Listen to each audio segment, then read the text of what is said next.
there. I don't even know. God damn it. All right, folks, Was here that a we triple? go. Was that a triple team? Yeah. I am Johann. This is Charleston. Welcome to Better with Age with our special guest. As you can tell with Charleston's background, the one, the only, Levi Mitchell, Saskatchewan's favorite quarterback here when he comes to town. Hey, Charleston. in all actuality, I actually like you in that position right there. What did Charleston tell us about that game? Bo, as soon as he saw it, he was just shaking his head, going, "Oh man, what?" See, I remember it like it was yesterday. Let me tell you something. Yeah. It was like I was looking at Bo, and I know all Calgary snap counts, so I know the snap count over there. And I'm looking at Bo, and I'm waiting for him to go through his cadence. And then I said, "Bo, I'm coming for you," right before the snap of the ball. And then he saw me line up. He sent the running back to my side. So I knew what was happening. Okay, they're about to try to double team me. So I saw the tackle come out. I hit the tackle with a swoosh, swoosh. And then I saw the guard come out to block me. Then I did my world famous spin move. And then I saw the running back come to chip me. And then I olayed him like, whoa. And then next thing I know, I said, oh, there's Bo. And then I reached up, and I have a wrestling background. So what I did was I shot a high crotch and then tried to do a fireman carry and then take him softly and gently to the ground. If you ever heard so much BS full of shit, you can tell. I mean, hey, I'll tell you, it wasn't a double team; it was a triple team. Yeah. The left guard gets locked up. They do a twist. Charleston does a spin move off. I think it was Neela, and then UCAM smacks him and knocks him off his feet, and he's about to fall to the ground. But when he's about to fall to the ground, our running back smacks the shit out of him and keeps him upright. And he just falls right into a sack. I'm just like, I mean, of all things, Charleston gets a lot of sacks off town. I don't need him getting extra sacks off luck, too. I think that was, very great balance. I'm talking like ballerina type balance. Oh my God, you're so full of it to be able to do that. How is Charleston to play against now? I know you're teammates for how long, but now is he really full of shit on the field too? Is he always going like this, or is he pretty mouthy, or no? Man, honestly, I say the first time I played him, when he had left the St. Peter's, he was yelling sack a lot because he would do that every single practice. As soon as he went ones versus ones, he'd just come out there just sack, and eventually he'd get one. So I knew that was coming the first time I played him, so I expected it. And honestly, Charleston, I give it to you, man. You really haven't been as mouthy as I thought you would be. But one thing hasn't changed, and that's he just keeps racking them sacks up, man. Yeah. I think I have changed. I used to talk a lot of trash on the field, but now everybody expects it so much, and they wait for it, anticipate me coming out there talking trash. So I figured I'll take a backseat approach. It's almost like mind games. Yeah, it's like I need to take a backseat approach. Don't say nothing. Let them just keep thinking, waiting for it, and then I'll just keep doing what I do. I want to know, Charleston, how's it been to play against Bo? You guys were teammates for how long, and then in Calgary, and then all of a sudden now, how's it? Yeah. There's a lot of those. Yeah. Well, we can look up the stats. There has been a lot of L's for the Riders and do that. How's it been to play against your old pal Bo? Frustrating, fun? I always knew Bo was good, man. He been gunslinging since he came to the CFL. Yeah. But seeing it from the other side of the ball is very frustrating. I will say that.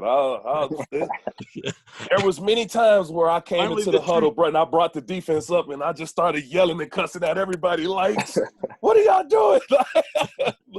But when you playing against a guy like that, man, you got to really just take it as it comes. You can't stop him from doing what he do, man. You just got to try to contain him the best way you can. I try to make it as hard for him as possible as a defensive end, and that's all I can do, really. Man, that's the worst part is you go into a game plan and you're like, all right, guys, listen, we're gonna double team Charleston. The running back's gonna chip him, and we're gonna give up 2 sacks. Just at some point realize that's gonna happen, and we'll just get on with the rest of the game. So with me, I'm just like, yo, first 2 plays, give him the sacks, and let's not let him get any of the rest of the game. That's gonna be the case. But man, the problem is like one of Charleston's best attributes is it's the get off, and in SAS, man, like it's the loudest stadium, bar none. It's not even close. Like we have trouble saying the play in the huddle, and I'm screaming at the top of my lungs. So Charleston knows we're going on silent every time. Yeah. You know, so it's like as soon as I lift my foot up, Charleston's just over there like you can see him load up, and get ready to go. So it's tough, man. But it's fun though. Like honestly, like you watch a guy, you know, do what he does for you on the same team, and you know what he was speaking about me. It's kind of fun to like go against it and kind of see that, you know, because he's always on the opposite side of the ball as me. So when he's on my team, it's just, you know, I get to sit there on the sidelines and watch, and I'm just like, you know, if he doesn't have a sack yet during a game, I'm like, all right, you know, there's one coming here at some point. And then, you know, now that's the kind of the crappy part is like you get third quarter and you're like, man, I don't think I've been sacked yet. And you're like, so at some point it's coming. Like I don't know what play it is. So it's almost like you start getting these little footsteps in your head. Like I know at some point he's gonna turn it on. But no, we've had some battles, man. They're gonna keep coming for sure. Yeah, well, and speaking of that, we got the unfortunate news yesterday. I know, Bo, you've been pretty busy on a few different programs today, you know, talking and interviewing. Let's hear it. We'll start off with Bo and then move to Charleston. How, you know, how do you guys feel about now? No season 2020. I know as a fan, I'll get into my perspective after how much I think that the commissioners fucking just annoying as hell. And this is coming from me. How you really feel. Yeah, I know. Trust me. But as a fan, there was no communication. There was no nothing then to do that. But for you guys now, we finally know. Yesterday they canceled the season. Everything's done. We'll start off with Bo. What's your thoughts? How you, you know, what are your thoughts? I mean, I'll take this time to announce my my 7-on-7 league that I'm going to start, professional athletes only. start getting that televised. Yeah. Chalk me up for a tight end. Yeah. Hey, yeah, just put me in tight end. Now we'll get one rush. You got to count to three, and then the light turns on. You get to rush. You know what I'm saying? Like, yeah, but then I'm running on air. I'm gonna make you look stupid. I mean, Charleston will say the same thing, man. It's disappointing because I think we all want the season to happen, but not at the detriment of the future of the league. You know what I mean? Like, if it's gonna cost the league even more money to run the season than not run it, I'd rather just bow our heads on this season and move on to the next season and really just get ready to go. You know, like try to find out what's the financial plan for the future. How do we tighten things up, get things, you know, going in the right direction? You know, I mean, you heard me on all the other stations today. It's disappointing that, yeah, the communication probably wasn't where we'd all love it. But, you know, I'm always the kind of guy that likes to see things from both sides. And, you know, there's not this thing to hand out and say, hey, man, you know, if there's a pandemic, this is what you do as commissioner. This is what you do as an owner. This is what you do as a player. You know, like none of us know what to do. We're all in the same boat. So it's tough, and it's very easy to criticize everybody, you know, post. Not we're all in the same boat. The coaches still get paid. Yeah, no, for sure. I mean, you know what I'm saying? Like, hey, there's yeah. I mean, I can't complain. I got a signing bonus in the offseason, so it's different for me, obviously. And I wish that, you know, right now they would find some kind of way to compensate some of the players. You know, just man, I don't know what's the best thing for the league, what's the best thing for the future of the league, and how do we get guys, you know, for the players, you know, help for this off season. You know, so hopefully some announcements come about that soon, and we can you know, get moving on that. Yeah, Charleston, what do you think? What's your reaction now, Charleston? I mean, although, you know, I just think although the season's still canceled, there's still a lot of stuff that still needs to be talked about, because it's still contractual stuff that needs to be talked about. Like, what are you going to do with free agents? Like, what's going to happen with guys with 1 year on their contract? Is that 1 year going to be lost? Is that 1 year going to transfer over? Like, it's the whole world's affected by this pandemic stuff. And, you know, the way it just hurt us right now is, you know, financially, it's put a lot of guys in a bad place, especially for like rookies that have been making minimum their first couple years into the league. And now they went home with paying what 60 cent on the dollar exchange rate. It's like $1.40 or something like that. On top of now, you got to save for an entire 2 years almost, all the money that you had from the football season. So, yeah, I've been just treating it like preparing for the worst, really, man. I know myself. I started working the minute COVID hit. I was like, you know what? I'm probably going to get a job now and start working, get ahead of the game. Kind of don't rely on football right now and act as though there's not going to be a season. So I've been kind of preparing for it that way. And I've been telling all the rookies and all the guys that I talk to, like, look, man, don't wait on that football. Like, go get you a job, go do what you got to do, you know, especially to take care of your family. And really, that was my approach the whole time. And I think it was the right decision for me. Yeah, I think the one thing that we've seen on Twitter is the fact that because there was no communication, at least now we know. Like Bo, you said it best.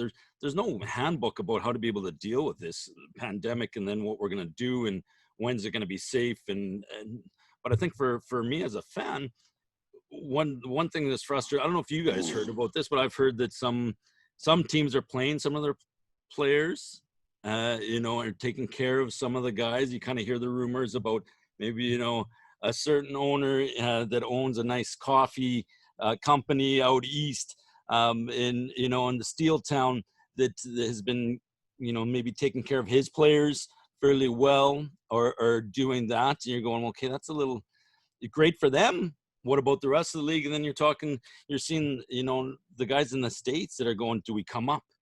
Do we stay home? What are we going to do about feeding our families? The young guys, Charleston, you said that too. So, you know, what's next? You know, nobody really knows. What are you hearing, Bo? What are you going to do next, Bo? You're just going to chill and I guess just start to be able to prepare for 2021. You got lots of months now to be able to. You probably haven't not played football for this long of time off. What are you going to do?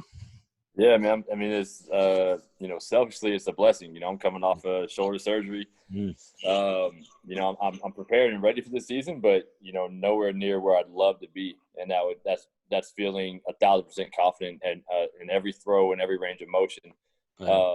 So I mean, I get to take this chance to make that happen. You know, to come back next year and feel like I'm 25 again. But I mean, it's just, you know, like, you just feel for the guys. Like, I talked to some guys, like some guys have plans, some guys don't. And that's just the nature of, you know, what's going on right now is that, you know, you wish you could just help and take care of everybody and you know, whatever's going on in the city you're talking about, man, good for them. Yeah. You know, I mean, I hope there's some owners that want to help take care of some people. Like, that's awesome. But I'm not going to fault anybody for getting help or getting jobs or doing whatever they have to do at this moment to, you know, take care of themselves, their families, and their significant others. Because, like, this is just a time that none of us have ever been able to predict. So, you know, I'm going to take this time to get my body where it needs to be. I'm not one of those people that can sit on the couch. I got to go get a job or do something. It's just the nature of how I am. You know, I'll you know, put my foot in the door for business, for, you know, post-career kind of thing, and just kind of test some things out and see if there's, you know, any connections I can take advantage of and have fun with for these next 6 to 9 months, and, you know, until football does start. Smart man. I think you look like a car insurance agent.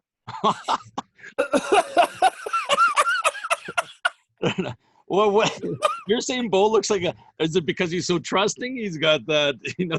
He just got that. I don't know. He just look like, you know, I can save you 5% on your Geico salesman. Well, you look like Deron Carter, so that's cool. Oh, and the shots are fired left and right. Okay. Charles, so what are you gonna do now in the offseason? Hey, Deron Carter look good catching the ball from you anyways. Oh, you didn't go. I was waiting. I'm like sitting there, I'm like, I know he's gonna say something. He's not gonna say You knew it was a matter of time, just like that sack that was coming. Yeah. It was a matter of time before he was gonna throw it out there. Charleston, what's up? What are your plans here for the next little bit? What are you going to be doing? I think I'm going to get into some downhill mountain bike racing. I'm gonna extend my career in MMA and start taking jujitsu and boxing classes. I think I got a tryout in the near future for the Saskatchewan Rattlers basketball team for next year. Okay, good. So we got lots of things on the go for you then, eh? Yeah. I got lots of stuff on the go, man. I'm just trying to keep all that stuff, in line and in play. Where are you right now, Bo? Where are you? You're in Texas? Not at home. My wife and I bought a house in Chestermere. So I got 2 contract offers from the Chestermere Screaming Goats co-ed softball team and the Chestermere Lake Show, the Lakers, the hockey team out here. So trying to get my foot in the door there. Ben Hebert said that they really need help on the curling team. So is he a neighbor of you? Yeah. He lives close, right? Yeah, I played a lot of golf with him, man. He's been kicking my ass all summer in golf, so I'm gonna go beat him in curling. I'm gonna go beat him in curling and put him back in his place. You heard it here first. There, Bo Levi's taking up curling. I like it. All right. I'm a real Canadian. Yeah. Hey. So Charleston, what's up for you? What are you gonna be doing? You know what? I'm trying to organize a boxing match right now. Why do I ask? A boxing match. Yeah, I'm trying to organize a boxing match. Rod Peterson and Bo Levi headline on the fight card. I'll tie my hands on my back. Hey, so for real, in a boxing match, let's just go 5 rounds. So we don't want to tire y'all out, just in case people not in shape like they should be. How many punches you gonna throw first? Because you just came off shoulder surgery, so you might not have 500 punches in you. Just stop. Yeah. So talk to me. What is the beef? Like, what's going on? Why do y'all so much dislike each other? And will there ever be peace? Man, I just don't like the guy, man. But why? He's way over here in Saskatchewan. You way over there in Alberta. Like, where did y'all cross paths? All right. So the actual thing that happened was, he thought it had to do with the Deron Carter thing, which I thought was hilarious. The announcement of that interception. Pick 6, yeah. Yeah. No, what happened was, I had gotten some shit and just did some things I wasn't proud of and made some decisions myself, to get off of social media, just get rid of it completely. And I talked to some guys about it and Nichols gets off, Harris gets off, and then he comes out with this fucking article. It's like, Bo Levi Mitchell is weak-minded for getting off social media. He can't handle trolls.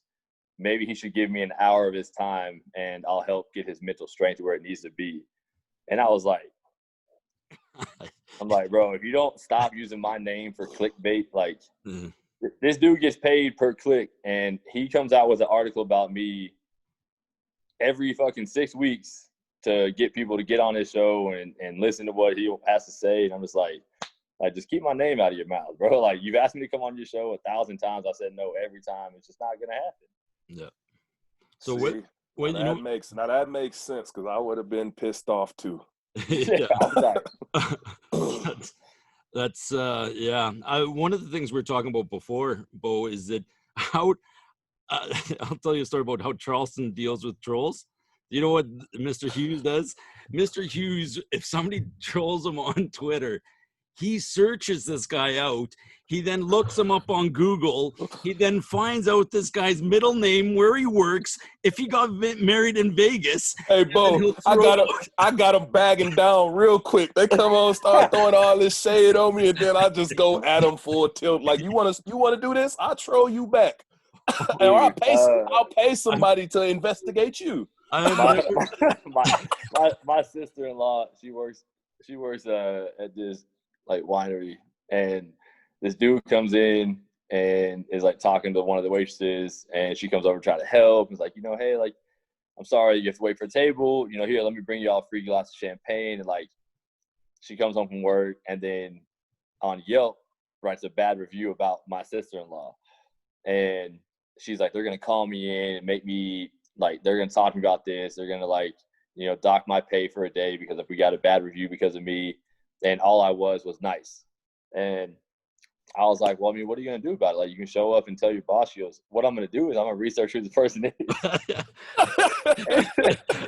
And she did exactly that, bro. Like, she started leaving bad reviews on everything this guy does. Like, I was like, man, I've never thought of something like that. But clearly, you and her, y'all got the same mindset. I get all up in them, and I'll make them back down, like start calling them by their middle name. It was one little Winnipeg guy. He jumped on there and started talking about, some mistakes that I made in the past and stuff. And I was like, oh, okay, you think this funny? Then he started calling me like a bad guy for that and all kind of stuff. I was like, okay, you think that's funny to just talk about me like this? So I started researching the guy, and dude just got married last year in Vegas, and he got all these pictures and stuff. And I call him by his middle name. And Charleston's over there. Charleston's calling all the strip clubs in Vegas like, hey, do you know this man? Did he do anything? Send me that I can pictures. use to tell his wife. It's one of the funniest things I've heard, because usually, athletes you got media guys, like I'm friends with Rash Madani. Rash is awesome he'll post something out there and then he leaves it and he gets 200 people hating him, but he did his job and doesn't come back. But I've never heard of athletes going on and then searching after you and taking the game to you and That's pretty good. Finding out your middle name, finding out you got married in Vegas, and then starting to taunt you slowly and be able to do that. So yeah, it's a different approach. But Mr. Charleston's going to start showing up at the games with signs. He's just going to like, where is this person? Like a picture of him. Like, where is this person? And then fans are going to start calling that person out in the middle of the stands. I definitely will do it, man. It's been so bad before. I think I sacked Ricky Ray and I ended up knocking him out for the season, like tearing his shoulder up or something like that. I remember that. Yeah, and then somebody sent me a freaking like hate mail, like death threat after that. Said, next time we see you walking out of the Intercontinental Hotel in Toronto, I'm going to come and I'm going to hit you with my car. I'm going to whack you with a sledgehammer. Like a fan just going crazy like that on me. And I was sitting there just shaking my head like, okay, I'm just going to turn this one into the cops. I say you messed up their fantasy football season.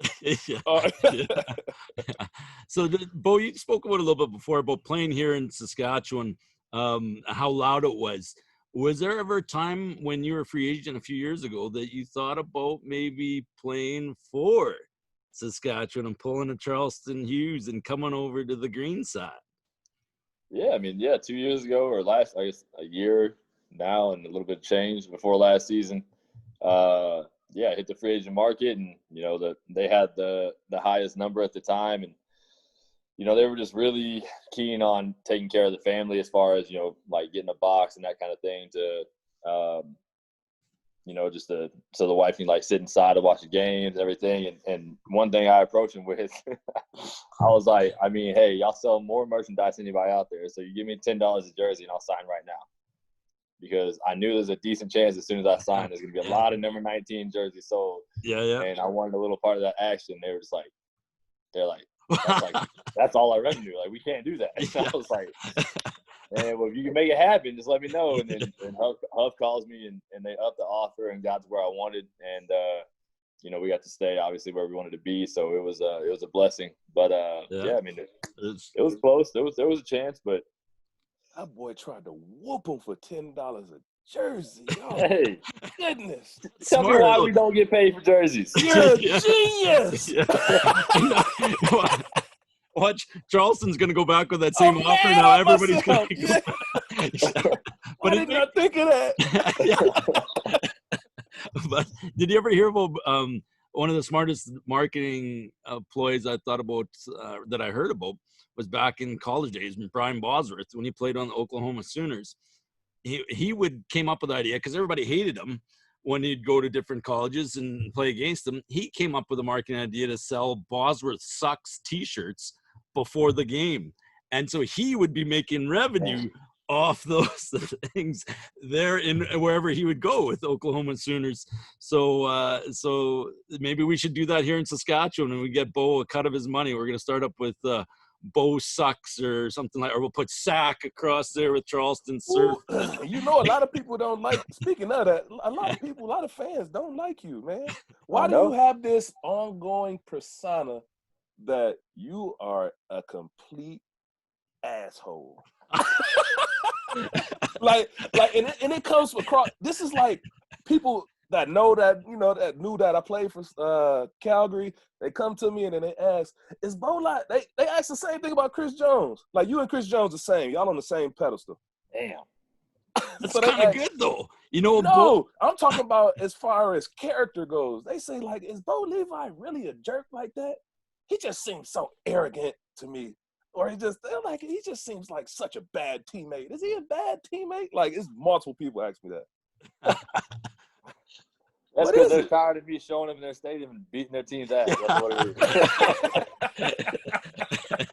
You don't need to say anything else. That's it. Just beat them. And then I feel bad because then I'm watching for you the whole time. Like, no, man, I don't know why people think that. I'm like, Bo's a good dude. He take care of his teammates. You know, he do stuff for the whole O-line. He's done multiple stuff where he's a great teammate and a team guy. Got a great personality. He's not an asshole like you think he is, fans. We're setting lots of records. Here's why. If people don't hate playing you and love playing with you, then you're doing something wrong. Like, you want to be on the same team, but you don't want to play against me. It's just, that's what it is. Like, and it's because I'm confident about it and I am not afraid to say it. So fans, you know, they don't like that. Yeah. I mean, confidence. You got to be confident, a certain level of confidence to play at a certain position, right? So when you're not real confident in your game, then you start like making mistakes and falling off and being hard on yourself. Yeah. So I'm gonna throw 4 picks and walk out and still throw the ball deep. It's gonna happen. You just go shake it off. I can just forget about those things now. Well, it's got you to where you are today, man. You look at where you are: 2-time Grey Cup champion, 2-time most valuable player in there. I mean, all-star, and you know, one of our best players across the league. Is just people don't like when you beat them. So, Wow, you're wearing a Yankees hat. Oh, don't get me started with that shit. I saw you wearing your Houston hat in one of the shows. So then I tried to, here's my T-shirt that I got. Burn it. Trash towel. Houston cheated. Don't get me going with that. And people do that. I'm a diehard Yankee. I got married at Yankee Stadium a few years ago. And did you really? Yeah. Yeah, we got married. My wife surprised me, and we got we were married in Mexico, but we didn't do it legally. And then we got Justice of the Peace to come to Yankee. She surprised me. And outside of there, and then we had it, you know, the big announcement after the 5th inning in between. It said, congratulations to Johann and Dali Lazinski, who got married at Yankee Stadium. So I'm a big Yankee fan for many years, and Jeter and Posada and Rivera, but all that. So don't get me going on your Houston Astros. And when I saw that, I was doing some research today, and I was like, what the fuck? Bo was wearing a Houston out. Oh, I gotta get the shirt going. I gotta. How can you like Houston knowing that they cheated? What do you mean? What do you mean? Look at him. If you ain't cheating, you ain't trying. I don't have social media. I must not have heard about that. Same response that every Astro fan says, and people do. Well, I don't know. What are you talking about? Yeah. So how did they cheat? What happened? Hey, I don't watch enough baseball to know. So what happened? Talk to me. So basically, they were giving away. Basically, or allegedly, or did they do it? Yeah, no, they did it. What happened? You're the first Houston fan to be able to admit that. But they won. They were recording the catcher's signals, like in his that he's giving the pitcher, and then they get to the point where they knew him, and they would use the trash can in the dugout. And they would that was that team that was doing the trash can. Dun. Yeah. Dun. So it would tip off the batters to whether or not you'd had a fastball coming or an off-speed pitch, right? So it was an advantage gained by technology and sent to the guys real time at the plate. So can you imagine if you knew that it was going to be the Bo was going to be throwing an out, and you heard a trash can bang, and then you knew I already told you earlier in this episode that I know the snap count. That's what. Hey, it's just something fans will never understand, bro. Like, once I get that snap count, or I hear a certain cadence at the line of scrimmage, I know the play. The rules you can possibly get. Yeah. Look at like what the Patriots got caught for. Every single team in the world does it. They got caught. You know what I mean? Like, there's always going to be now every NFL team knows how to do it better because the Patriots got caught for it. Like, it's just that's the stuff fans don't see though, because you gotta think. I watch so much film and watch so many small details about an offensive scheme and try to find every single advantage that I can get where I can manipulate on defense. Absolutely. So whether it's a stance, whether it's a formation, whether it's Bo touch his shoulder when he about to pass, or Bo lick his fingers when he about to do something else. Like I pay attention to every single detail that happens on the field. Yeah, that's that Chris Jones. That's that Chris Jones story right there. That man would watch the raw footage to find out if like the top of your card was run game and the bottom was pass game. So like, oh really? Man, like the way you stand in the huddle, like if you have to look down and read it off your card, then it's probably a pass. But if you're just looking up, you're like, hey guys, rubber right 34 zebra on red. Yeah. Then he thinks it's a run because you're not having to look down and say this long name. So I notice it all the time because I look over and there's 9 coaches staring at me. Yeah, man, because we got you pinpoint. We know. Yeah, right. I ain't gonna tell you either, but I know exactly what they looking for. Then y'all should beat me more often. Sometimes it just don't help. Yeah. I think that's one of the reasons why Bo, I don't know if you know, but I'm an Argo fan. I grew up watching the Argos in the 80s, and I love the Argos. And just that's your mistake. Yeah. You got a bunch of SAS stuff behind you, so that's kind of contradicting. Well, I got Scott Fleury's jersey. I got Ricky Williams' jersey. I got Winnipeg jerseys. I got all kinds. But back in I forget what the fuck I was going to say. I was going to do that, and then all of a sudden I lost track and be able to do that. But well, I don't know. I don't know where I was going with that. Maybe Rob Peterson can help you get your mental together, right? Yeah. Back with the Rod Peterson stuff to be able to do that. Oh well, it'll come back to me. But I forget what I was going to say. Something. Y'all just giving this man more bait to talk about me again. He's gonna another article come out. He's gonna get on his show. Hey, it comes a time, man, where you just got to stand up for yourself, man. Don't let him just throw jabs at you. You ain't gonna throw a jab back. He can throw as much as he can't reach. He can throw as much as he wants. Well, we're gonna reach, huh? Two different levels, man. I don't need to listen to him. We'll see if we can set up that charity boxing match and then be able to see what happens to and then be able to do that. Charleston, I think you're scared of him. Oh Lord, don't go. Yeah, you're probably right. No, we're not gonna go down this path right now. We're gonna stay away from that topic. So, on a lighter note, so Bo, what is your drink of choice? Ooh. If I said, Bo, this the only drink you can drink for the rest of your life, any alcoholic beverage, what would it be? Man. Hey, I'm Southern, so half iced tea, half lemonade and vodka. It's like an Arnold Palmer, right? It's John Daly if you add vodka. Oh, if you add the vodka. Yeah, so if you get my drink, it's called Divorce John Daly. It's double. I drink on the golf course every time. I never had this one before. I'm going to have to try that one. It's the best drink on the golf course there is. I can tell you that. Okay, so we got to see if we can maybe get a hold of a few vodka companies and be able to promote this and come up with Bo's drink of choice, the Divorce. Going right there, now, big dog. Yeah, I'm gonna hit up Twisted Tea and Mike's Hard Lemonade, see if I can make something happen. Yeah. There you go. That's something going right there. What you gonna call it though? You can't call it a daily.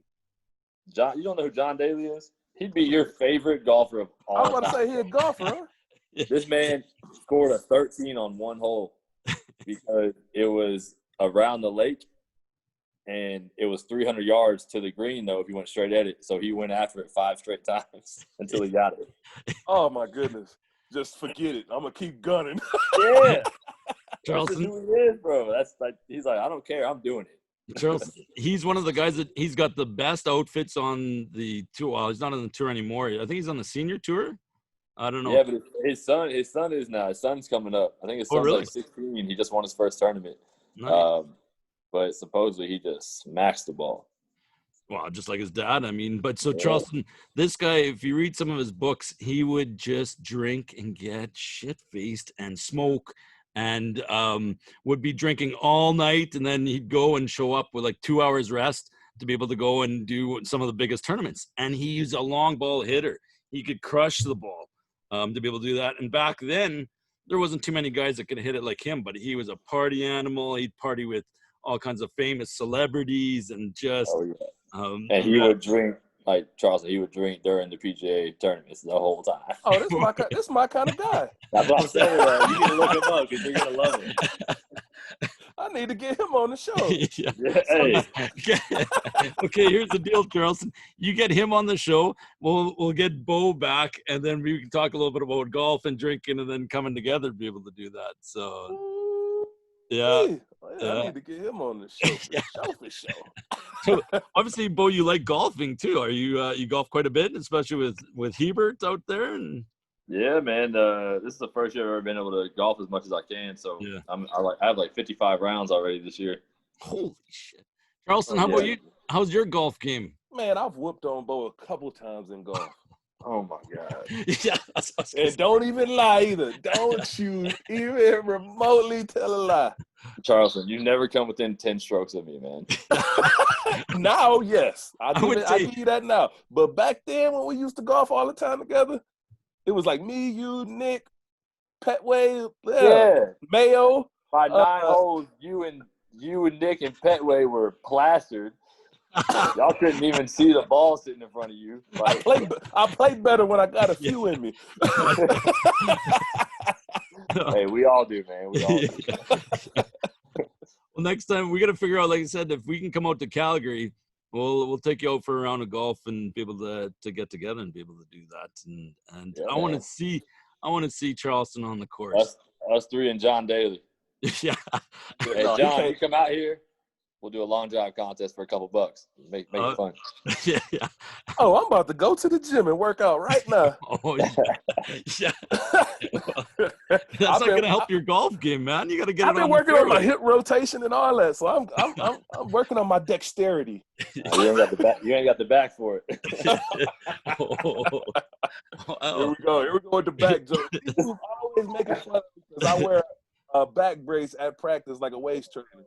Man. You need a waist trainer too. You ain't like your abs popping like that. Nah, there will be though. Yeah. There will be after these next 6 to 9 months. Oh man. Any other plans on Bo for the next 6 to 9 months other than drink and have a few drinks, golf, and right? You still doing that charity for Christmas? Yeah. Mitchell's Miracle Day. Yeah, we. I mean, you can look it up. It's we just the last couple of years we've switched on who we've gone to help us find the right kids. And my wife and I are flirting with a different idea as far as trying to receive emails, but it's just, how do you trust what's in the email? And I think that's the toughest part that we're trying to find out the logistical way to do it. But like what we do is we find, 4 to 8 kids. We have them write a letter to Santa, tell us what they want. And then we go out, we buy these things, and then we meet them at the mall. We take them shopping only for their family, so they kind of learn that gift of giving and what it feels like to watch their mom open a present she wouldn't have got to open up, or their brother or sister open up, some Legos they maybe wouldn't have gotten that Christmas.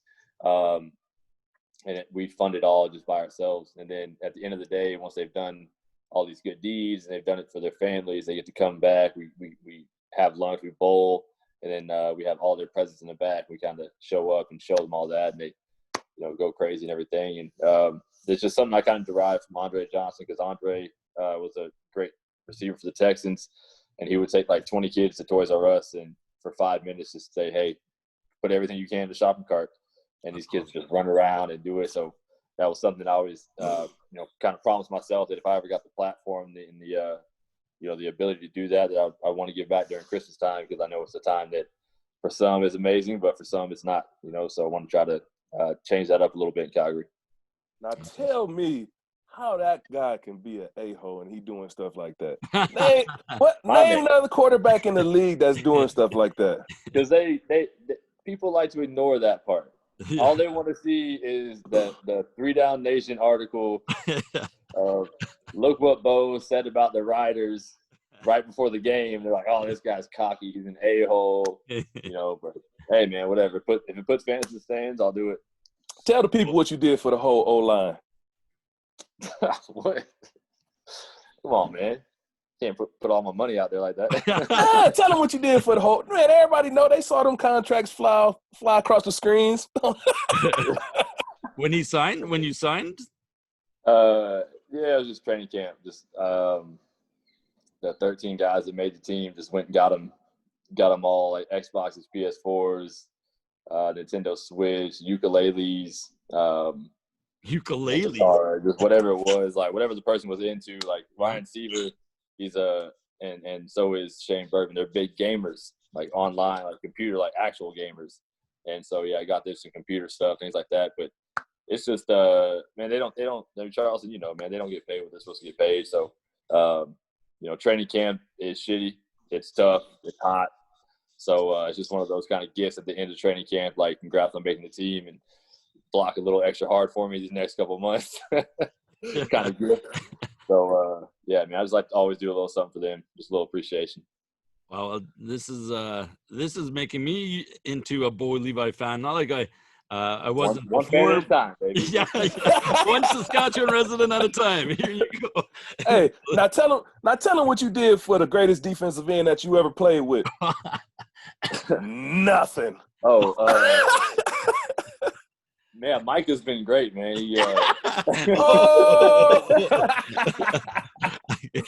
Wow.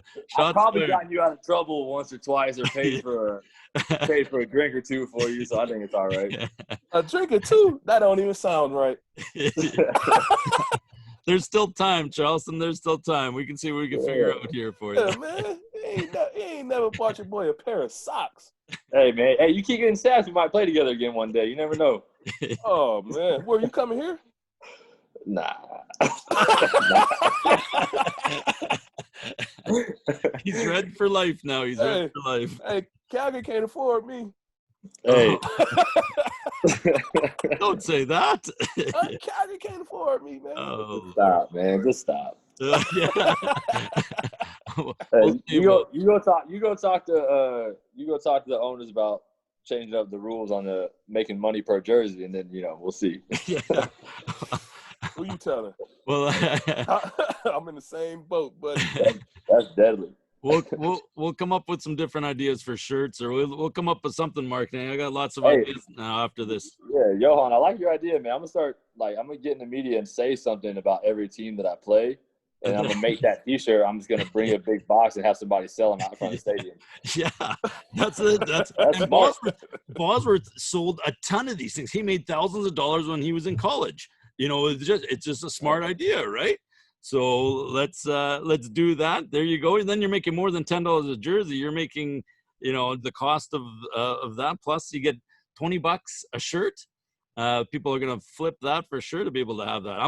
I'll set up something with you for the first Rider game in 2021. We'll figure it out. We need royalties on this now. We gave you an idea. No. What's our percentage? What's our cut? Listen to him already. Age needs a cut. Hey, I just can't wait till first game in Saskatchewan. Charleston's gonna get there. He's like, all right, man, I got to sack Bo. He's gonna look up and see 10,000 shirts that Bo sucks. Bo's a baby, and he's gonna be like, damn, he really did it. Right there. We'll definitely do something for that, that's for sure. You definitely made one more fan here in Saskatchewan today with the show, so I appreciate it, and I know you're gonna make a lot more. Charleston, anything else you wanted to add for Bo before we? No, man, I appreciate you coming on the show, man. I guess the one thing I do end this show with every single time is that the reason it's called Better with Age is because there's many things that get better with age, Bo Levi. Besides your arm every time you throw the ball, it's cheese, it's whiskey, it's wine, cigars, many things that get better with age. But the one thing out of all those that gets better with age is friendships. And I am glad to call you my friend, buddy. I definitely thought you were going to say, it's Charleston Hughes. You know, I try to keep myself out of that because, you know, I'm still young at heart. Yeah, But, I know, yeah, man. I'm good to call you my friend, man. You've been the best quarterback I've played with in my whole entire career. And I know I'm the best defensive line you ever played with, so you don't even got to say it. You don't got to say it back to me. I know. Nah, I appreciate you, man. And you know, the love is definitely reciprocated, brother. Appreciate you having me on, man. And then the one thing too that I will say, Bo, let's work on that. I'd love to be able to contribute or to figure out something for your charity at Christmas, or start to be able to work on some things and do that. We don't give the kids alcohol, Johann. Yeah, come on, you got to start young. I got to start them younger and younger. Come on. Nah. Better with age juice boxes. There you go. Yeah, there you go. Exactly. We got the grapes before it becomes fermented. We can do that and just give them fruit or do them. But I got lots of people here that might be able to help out, or some businesses that we can know to be able to contribute. Lots of Calgary friends in Calgary that we can maybe contribute and think of some way to be able to make your fantastic charitable event bigger and better. For sure, man. I appreciate that. I know the families would definitely enjoy it. Thank you, man. Yeah. You got any other upcoming events or anything like that you want to tell the people about before we get off? Nah. I mean, I might be starting my own podcast now that I see how easy it is for Charleston to do it. Oh, it's not easy at all, buddy. If us two knuckleheads can do it, anybody can do it, both. Nah, man. For real though, I appreciate you guys having me on, and yeah, anytime y'all need a guest, let me know, man. We will do. Thanks, Bo. All the best, and take care. All right, guys. See you later, gunslinger. Yes, sir. All right, boys. Appreciate y'all.